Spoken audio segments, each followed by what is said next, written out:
Okay, well, this is a little bit interesting because the UK is a difficult one, because what's happening in the UK is Brexit, all right? And Brexit is making all of the regulatory requirements in the UK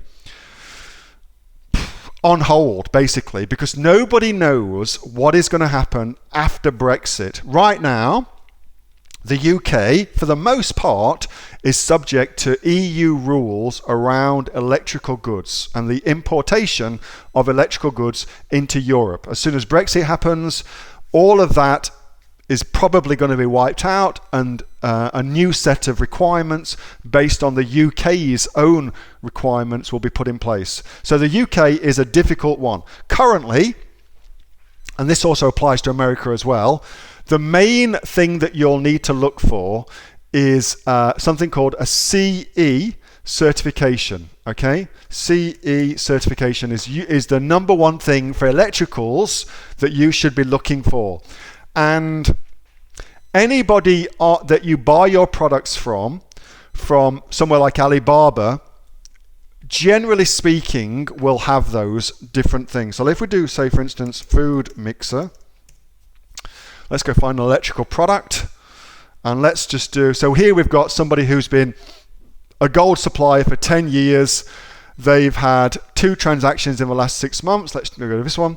3 transactions, 31 transactions. Let's go look at these. Okay, so they've had 31 transactions. They've got really good response rate. Gold supplier for 13 years. Let's go take a look at these guys. All right. So normally speaking, they will tell you what certifications their products have got. They'll give you their certifications, so you don't need to go searching for it. There we go. Here's the certifications they've got. So you can see they've got GS, they've got CE, which is the one I mentioned as well. They've got ROHS, which is one for health and safety, basically, in Europe. And then these, I haven't heard of those ones. But they've got all the main ones, which is GS, CE, and those 3 are the main electrical ones you'll need to sell in Europe. CE and GS, you'll need those for America.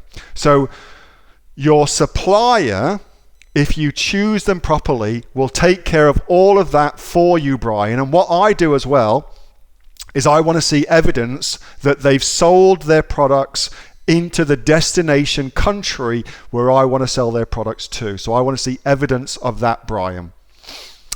But as I said, Brexit is going to screw all of that up. God only knows what's going to happen. Who knows how that's going to pan out. It will be an interesting time for sellers. And the good thing about that, of course, is interesting times create opportunities. So I'm looking forward to interesting times. Hey, thanks so much for watching that video, and I hope that you got some massive value from it. Before you go, do you live in Australia? If you do, this is for you. Would you like to learn how to sell things on Amazon here in Australia? Would you like to know what sells really, really well and what sells for the maximum amount of profit? Would you like to know where you can source those products from, whether that be in China or here in Australia, and how to source them so you pay bottom dollar and get maximum value for what you're doing?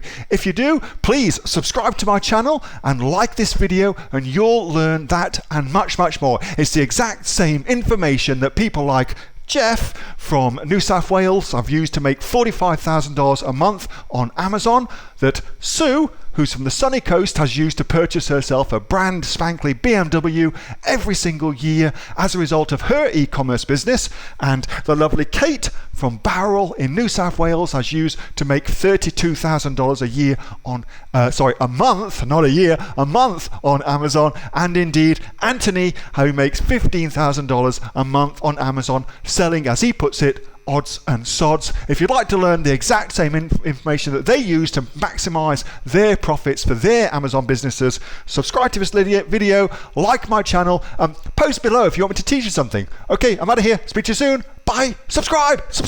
Do it now.